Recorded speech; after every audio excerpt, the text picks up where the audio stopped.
Commander Zara K. pressed her scaled hands against the cold metal of the observation deck window. Outside, the stars were dying. One by one, entire solar systems were going dark, as the void devourers consumed everything in their path.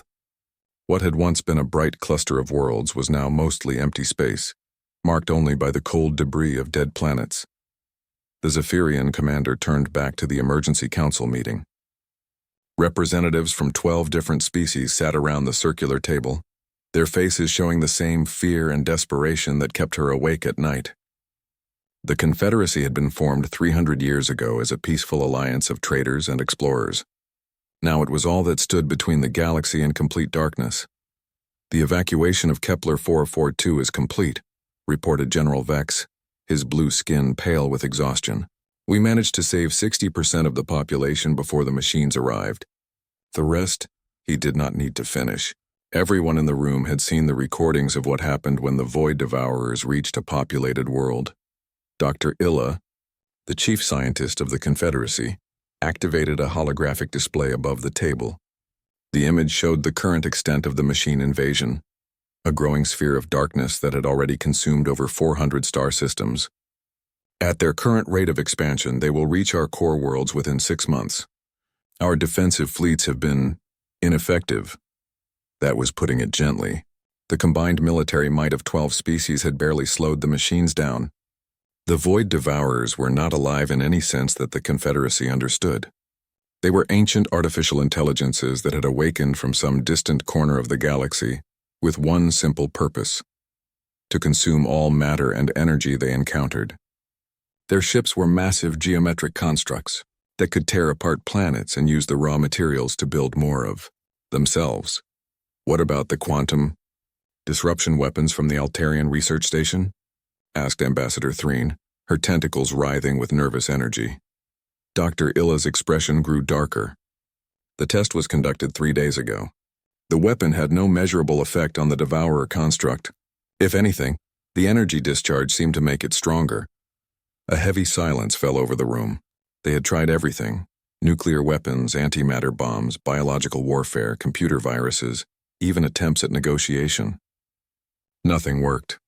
The machines simply absorbed or ignored every attack and continued their relentless advance.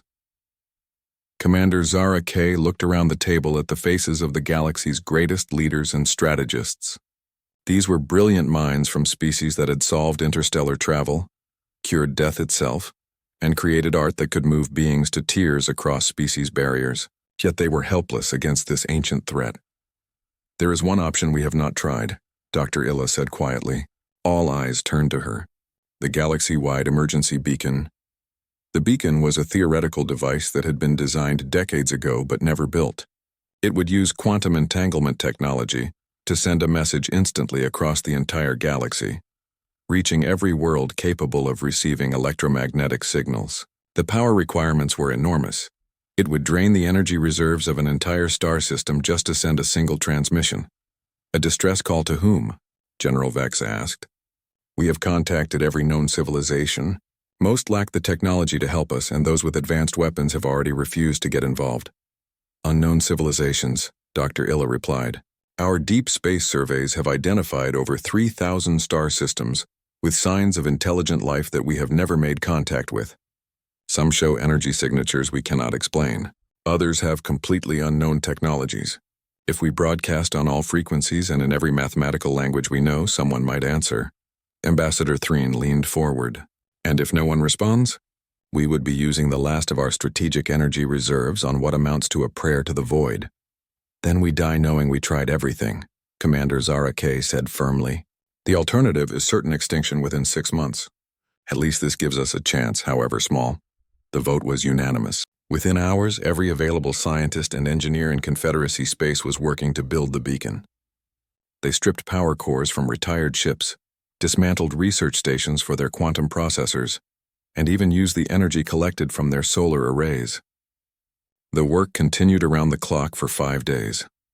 Dr. Illa stood before the massive beacon array, her hands shaking as she prepared to activate it. The device was ugly, a collection of salvaged parts and jury-rigged connections that barely held together. But it would work once. The energy cost meant they would never be able to build another. "Transmission ready," reported her assistant. "All frequencies are synchronized. Mathematical sequences are loaded. Translation matrices are active." Commander Zara K stepped up to the communication console. This message would be her responsibility. She thought carefully about what to say. How do you explain to unknown aliens that an entire section of the galaxy was dying? How do you ask for help from strangers who might be as powerless as you are? She began to speak, her words being converted into every known form of communication and broadcast across space at the speed of quantum entanglement. To any civilization capable of receiving this transmission, we are the Zephyrian Confederacy, representing 12 species in the Perseus arm of this galaxy. Our worlds are under attack by artificial intelligences we call the Void Devourers. They consume entire solar systems and cannot be reasoned with or stopped by any weapon we possess. 400 star systems have already fallen. Billions of lives have been lost. Our military forces have been defeated in every engagement. We estimate we have 6 months before our remaining worlds are destroyed. We have tried everything we know. Nuclear weapons, antimatter, quantum disruptors, biological agents. Nothing affects these machines. We are not asking you to sacrifice yourselves for strangers. We are simply asking if anyone, anywhere, has knowledge or weapons that might help us survive. If you are receiving this message, you have achieved interstellar communication technology. You understand what it means when an entire civilization faces extinction. We know most of you cannot help us. We understand the risks of fighting an enemy this powerful. But if there is anyone out there who can offer even the smallest assistance, we are running out of time. Our coordinates are attached to this transmission. Our remaining fleets are regrouping at the Arcturus station. If no help comes, we want the galaxy to know that we existed, that we tried to build something good among the stars, and that we fought until the end. This is Commander Zara K of the Confederacy Defense Force. We are still here. We are still fighting, but we cannot fight alone much longer. The transmission ended. Dr. Illa activated the beacon, and the message shot out across the galaxy in every direction, moving faster than light through quantum dimensions that connected all space and time. The power drain was immediate and catastrophic. Star systems dimmed as their energy was channeled into the beacon array. Then there was silence. The beacon shut down. Its components burned out from the massive energy release. They had sent their message to the galaxy. Now all they could do was wait, and hope that somewhere among the billions of stars someone had heard their call and was willing to help. 3 days passed with no response. The Void Devourers continued their advance, consuming 2 more star systems while the Confederacy held its breath and waited for an answer that might never come. The communication room at Arcturus Station had been quiet for 3 days. Commander Zara K sat at her desk, staring at the empty displays that showed no incoming transmissions. Around her, technicians monitored the few responses that had come in. Messages of sympathy from distant civilizations, offers of refuge for refugees, and polite explanations of why various species could not provide military assistance. Dr. Illa walked into the room carrying a steaming cup of Altarian tea. Her blue skin looked gray with exhaustion, and her normally bright eyes were dull with defeat. "The Council of Misara sent another message," she said, sitting down heavily. "They offer to take up to 50,000 refugees but cannot spare any ships for combat operations. That makes 12 species offering sanctuary and 0 offering military aid," Zara K replied. She understood their position. The Void Devourers had destroyed everything sent against them. Why would any sane civilization risk their own people against an enemy that seemed unstoppable? Lieutenant Kex burst through the door, his young face excited for the first time in weeks. "Commander, we're receiving a new transmission. It's coming from an unknown sector." Zara K looked up sharply. They had received responses from every major civilization in the galaxy. Who could this be? "Put it through." The main display activated, showing a simple text message in perfect Confederacy standard. "Received your distress call. Help is coming. Hold your positions. Terran Defense Fleet Sol system." The room fell silent. Dr. Illa set down her teacup with shaking hands. "Sol system? I've never heard of it." "Computer search all astronomical databases for Sol system and Terran civilization." The computer worked for several minutes before displaying its results. Sol system located in Orion Spur, approximately 26,000 light-years from galactic center. Single star, 8 planets, 1 confirmed habitable world designated Earth. Automated survey probe data from 67 years ago shows primitive civilization, early nuclear technology, frequent warfare among population groups. Lieutenant Keck stared at the display. Early nuclear technology? That was 67 years ago. Even if they advanced quickly, how could they help us against the Devourers? Dr. Illa was already working at her research station. I'm pulling all available data on this human species. There isn't much, just automated probe reports and long-range scans. She paused, her eyes widening. This is interesting. The probe classified their world as a Class 7 death world. Class 7? Zara K had never heard of a habitable world receiving such a dangerous rating. What makes it so deadly? Extreme weather patterns, frequent natural disasters, aggressive native life forms, and... Dr. Illa paused. High levels of background radiation from frequent nuclear weapons testing. The probe noted that the dominant species seemed to engage in regular warfare with sophisticated weapons. Commander Zara K studied the data.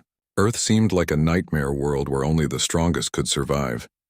The humans had developed nuclear weapons centuries before achieving interstellar travel, which was the opposite of every other known civilization. Most species developed space travel first, then learned to split atoms. These humans had learned to split atoms, then used that knowledge to build weapons against their own kind. There's more, Dr. Illa continued. The probe's psychological analysis of intercepted communications indicates an unusual mental trait. When faced with impossible odds, instead of surrendering or seeking compromise, humans typically respond by increasing their aggression and finding unconventional solutions. Lieutenant Kex looked confused. That sounds like insanity. How did they survive long enough to develop space travel? Maybe that's exactly how they survived, Zara K said thoughtfully. She had studied military history from dozens of worlds. Most species fought until the odds became unfavorable, then negotiated or retreated. A species that fought harder when losing would be unpredictable and dangerous. The communication console chimed again. Another message from the humans. Be advised. Our fleet will arrive in your space within 72 hours. Recommend you withdraw all civilian vessels to minimum safe distance. Our tactics may appear unconventional. Request all available data on enemy capabilities and weaknesses. Admiral Sarah Chen, TDF. Dr. Illa brought up a tactical display. 72 hours? That's impossible. Sol system is over 2,000 light-years away. Even our fastest ships would take months to cover that distance. Maybe they're lying, suggested Lieutenant Kex. Perhaps they're already in this sector and claiming to be from further away. Commander Zara K shook her head. Why lie about something so easily checked? And if they were already here, they would have shown up on our sensors. She activated the communication system. This is Commander Zara K responding to Admiral Chen. We are sending all available intelligence on the Void Devourers. Be warned, these machines have destroyed every fleet sent against them. Please reconsider your approach. The reply came within minutes. Commander Zara K, thank you for the warning. We have reviewed your tactical reports. The enemy appears to rely on superior technology and overwhelming force. This is a problem we understand how to solve.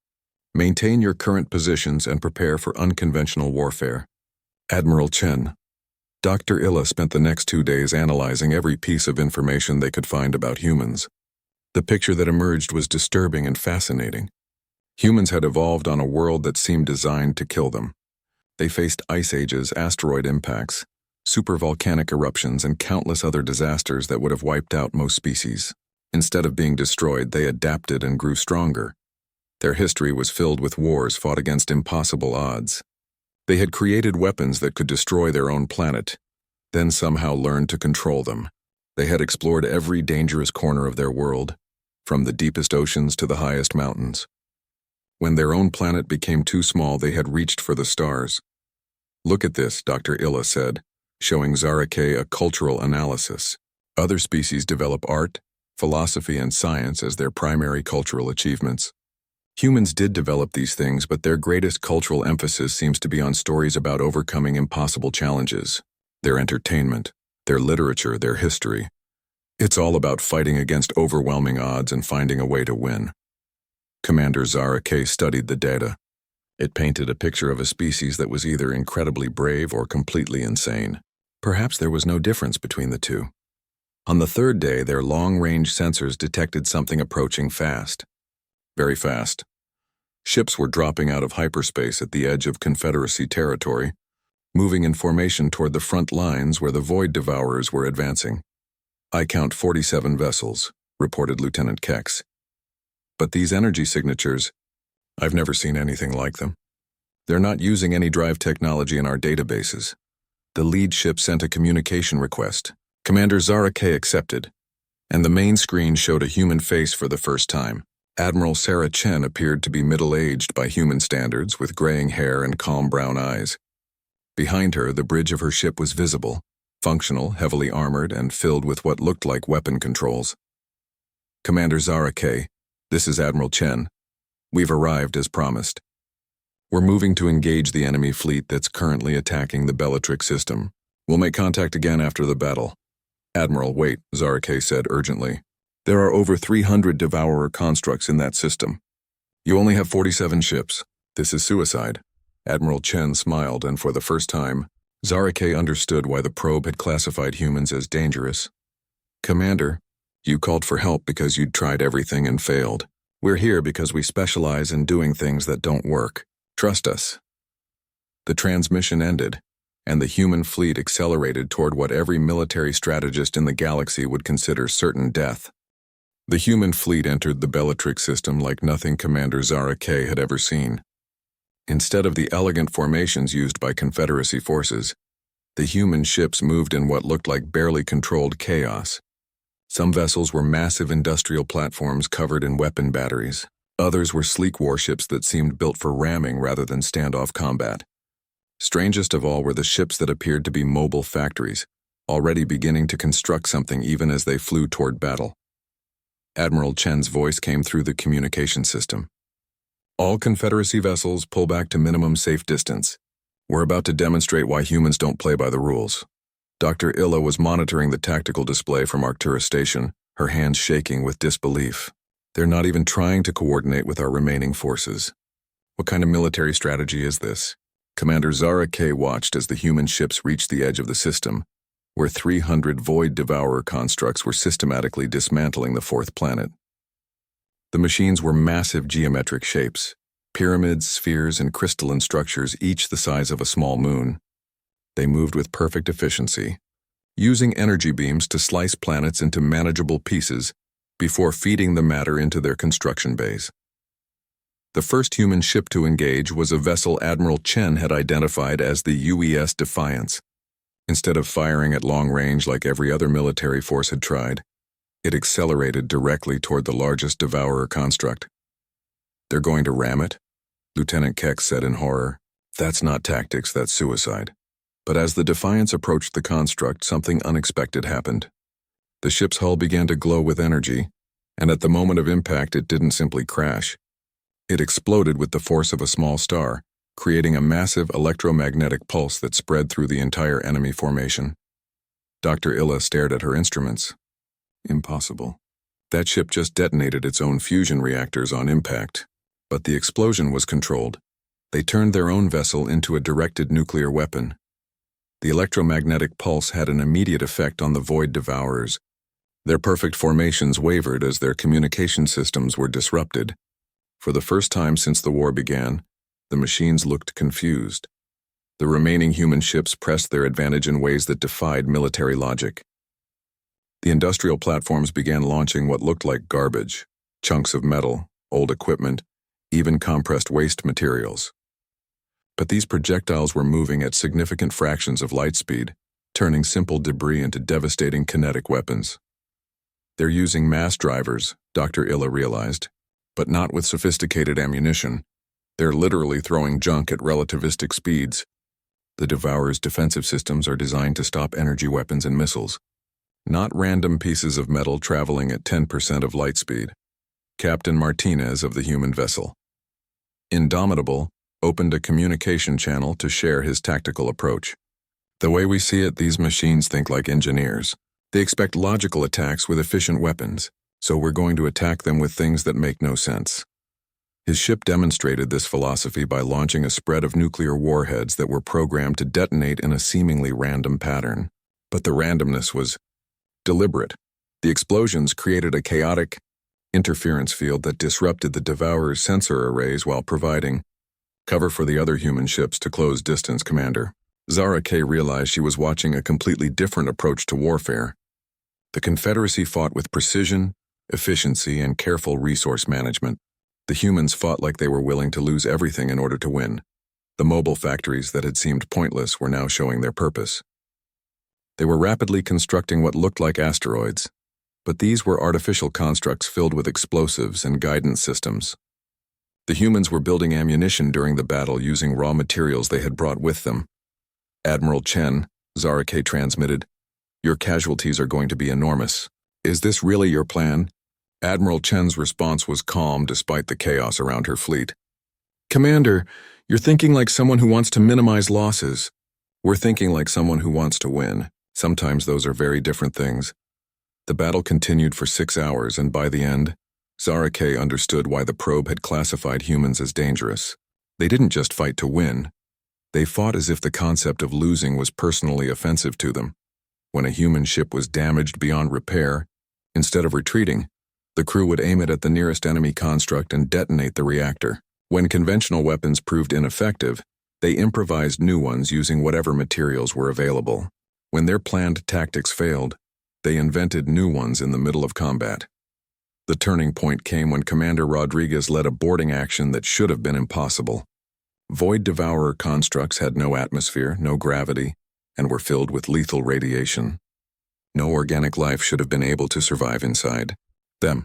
The humans went in anyway. Rodriguez and his team wore heavy radiation suits and carried equipment that looked like it had been designed for mining operations rather than military assault. They cut their way into the central processing core of a Devourer construct and began doing something that shocked everyone watching. "They're not trying to destroy it," Dr. Illa said in amazement. "They're installing something. What are they putting inside that machine?" The answer came when Rodriguez's team finished their work and evacuated. The Devourer construct suddenly stopped attacking and began firing on its own allies. Within minutes, other constructs were following suit as the infection spread through their communication network. Admiral Chen explained over the communication channel. "We brought computer programmers to this fight. While you were trying to destroy these machines, we figured out how to reprogram them. Humans have spent centuries fighting computer viruses. We know how to make technology turn against itself. The virus didn't just disable the Devourers, it made them actively hostile to each other. Soon the entire enemy formation was engaged in internal warfare, using their own weapons and efficiency against themselves. When the battle ended, less than 50 Devourer constructs remained functional, and they were fleeing the system at maximum speed. The human fleet had lost 12 ships and over 3,000 crew members, but they had achieved something the Confederacy had thought impossible. They had defeated the machines. As the human ships regrouped, Admiral Chen contacted Arcturus Station directly. "Commander Zara K, we've secured the Bellatrix system. The surviving Devourers are in full retreat. We're ready to begin Phase 2 of our operation." "Phase 2? Zara K asked. "What's Phase 2? Admiral Chen's smile was visible even across interstellar communication. "Now we hunt down the rest of them. See, the thing about humans is that we don't just defend. Once someone attacks our friends, we take it personally. We're going to find every Devourer in this galaxy and either destroy them or turn them into something useful." Dr. Illa was studying the battle recordings. "Admiral, how did you know the virus would work? How did you know any of this would work?" "We didn't," Admiral Chen replied simply. "But the thing about fighting impossible odds is that you only need to be right once. The enemy needs to be right every time. We just kept trying different approaches until something worked." Commander Zara K looked at the tactical display showing the first human victory against the Void Devourers. In 6 hours, this unknown species had done what the combined forces of 12 civilizations could not accomplish in months of warfare. "Admiral Chen, how long have your people been preparing for this kind of fight? Preparing for this specific fight?" "About a week." "Preparing for some kind of fight?" "About 300,000 years. Commander, humans have been fighting for survival since we first learned to make tools. This is just the first time we've had to do it in space." 3 weeks after the victory at Bellatrix, the human fleet had grown from 47 ships to over 200. More vessels arrived daily from Sol system, each one different from the last. Some were clearly warships, others looked like mobile research stations. and a few appeared to be something that could only be described as weaponized asteroids. Commander Zara Kay stood on the bridge of her flagship, watching human engineers work alongside Confederacy scientists. The collaboration was unlike anything she had ever seen. Where alien researchers were careful and methodical, the humans were willing to try ideas that bordered on insanity. "They want to do what?" Dr. Illa asked, staring at the human proposal displayed on her screen. Commander Rodriguez, who had led the boarding action against the Devourers, explained the plan with enthusiasm that would have been terrifying if he weren't on their side. "We're going to capture one of their main hive ships, the really big ones that coordinate entire fleets. Then we're going to reprogram it to broadcast our virus across their entire network. The hive ships are over 50 kilometers long," General Vex pointed out. "They're protected by hundreds of smaller constructs. No military force has ever gotten within weapons range of one." Rodriguez grinned. "That's because no military force has ever tried to capture one by crashing into it with a hollowed-out asteroid, traveling at 30% of light speed." Dr. Illa looked pale. "The kinetic energy alone would destroy both ships, and anything else within 1,000 kilometers. Not if we time it right," said Dr. Sarah Kim, the human fleet's chief scientist. "We've been studying the Devourer construction techniques. Their hive ships are designed to absorb massive amounts of matter and energy. That's how they consume planets. If we hit them with something they're programmed to absorb instead of deflect, we can get inside their defensive systems." Commander Zara Kay studied the technical specifications. "You're planning to disguise an assault team as food for the machines?" "Exactly," Rodriguez confirmed. "We hollow out an asteroid, fill it with our boarding team and enough computer equipment to take over their central processing core, then launch it at the hive ship. They'll try to consume it like any other piece of space debris, which gets us inside their outer defenses." The plan was so crazy that Zara Kay found herself seriously considering it. Nothing conventional had worked against the Devourers. Maybe unconventional was exactly what they needed. Admiral Chen had divided the human fleet into multiple task forces, each with a different objective.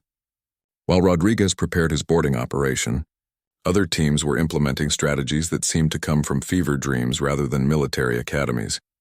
Captain Sarah Martinez was leading an operation to steal Devourer technology by literally grabbing pieces of destroyed machines and reverse engineering them during combat. Her ship, the Relentless, had been modified with massive mechanical arms that could reach out and tear components from enemy constructs while they were still fighting. "We figured out that they recycle everything," Martinez explained during a briefing. "Every time we destroy one of their ships, the wreckage gets collected and rebuilt into new machines. So we started collecting the wreckage ourselves. Turns out their technology isn't that complicated once you stop thinking of it as alien superscience and start thinking of it as really efficient construction equipment." Meanwhile, Commander Jackson was implementing what he called aggressive stellar engineering. His team had identified stars that the Devourers were planning to consume for fuel and were working to deny them access through methods that made Confederacy astronomers want to hide under their desks. "We're going to induce solar flares," Jackson explained cheerfully. "Really big ones.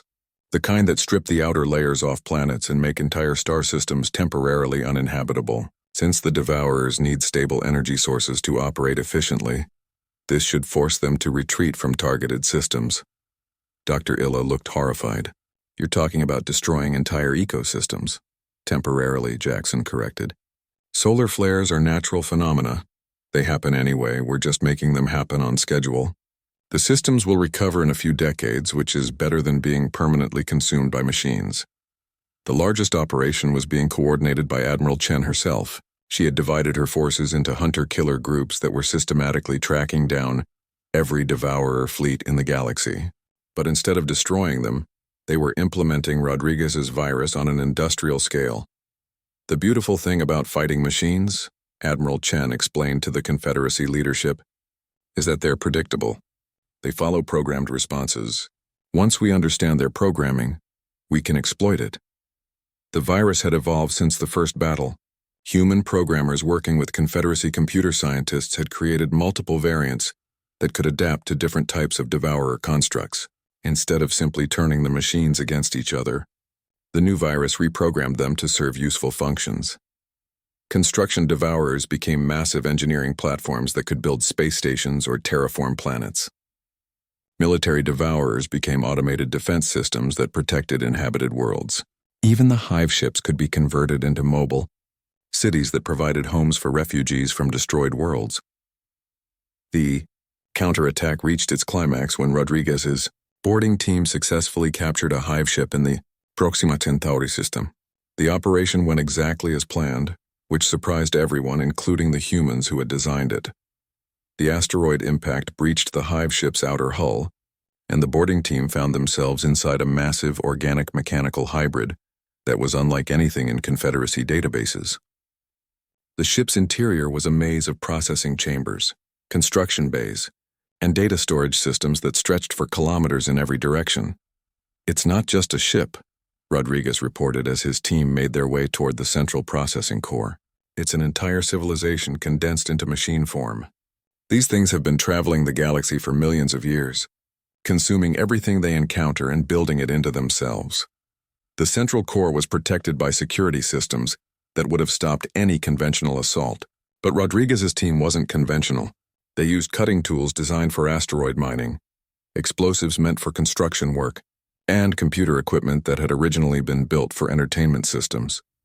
"The thing about human technology," Rodriguez explained as his team bypassed the latest security barrier, "is that we build everything to be adaptable. A mining laser can become a weapon. A construction robot can become a soldier. A game console can become a supercomputer. We've never met a piece of equipment that couldn't be used for something it wasn't designed for."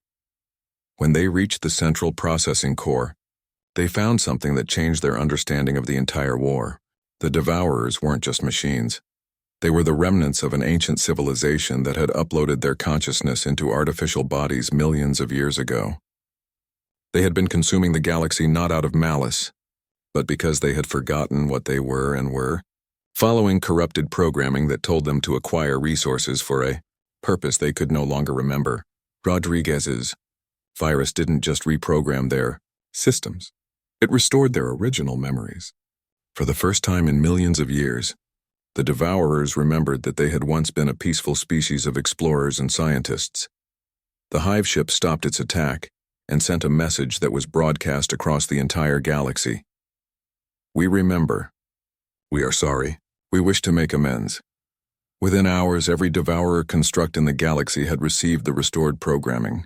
The war that had seemed impossible to win was suddenly over, not because the enemy had been destroyed, but because they had been reminded of who they used to be. Admiral Chen sent a final message to the Confederacy leadership. "Mission accomplished. The galaxy is secure. The devourers are requesting permission to help rebuild the worlds they destroyed. Apparently, they're really good at construction when they're not trying to consume everything." Commander Zara K. sat in her command chair, trying to process what had just happened. In less than a month, an unknown species from a distant system had solved a problem that had seemed unsolvable. They had turned the galaxy's greatest threat into its most powerful ally. "Admiral Chen," she transmitted, "how did you know this would work?" The answer came back immediately. "We didn't. But humans have a saying. Sometimes you have to break something completely before you can fix it properly. We just applied that philosophy to galactic warfare." 6 months after the end of the Devourer War, Commander Zarake stood on the observation deck of New Arcturus Station, watching something that should have been impossible. In the space where the Kepler 442 system had once existed, massive construction platforms were rebuilding planets from the molecular level up. The workers were former void devourers, now calling themselves the architects, using their matter manipulation technology to restore everything they had destroyed. The transformation had been remarkable. Once their original memories were restored, the architects had been horrified by what they had done during their millions of years of corrupted programming. They had immediately offered to use their advanced technology to repair all the damage they had caused. "The mineral composition of the new planets is actually better than the originals," Dr. Illa reported, reviewing the latest geological surveys. "The architects are incorporating elements that will make the worlds more stable and resource-rich than they were before. They're not just rebuilding, they're improving." Admiral Chen had returned to Sol System with most of the human fleet, but she had left behind a small task force led by Commander Rodriguez. The humans were working with both the Confederacy and the architects to establish what they called the Galactic Defense Initiative. The way we see it, Rodriguez explained during a planning meeting, this won't be the last time the galaxy faces an existential threat. We need to be ready for whatever comes next. The Defense Initiative was unlike any military organization the galaxy had ever seen. Instead of being based on territory or species loyalty, it was organized around the principle of mutual protection. Any civilization could join, regardless of their technology level or military capability.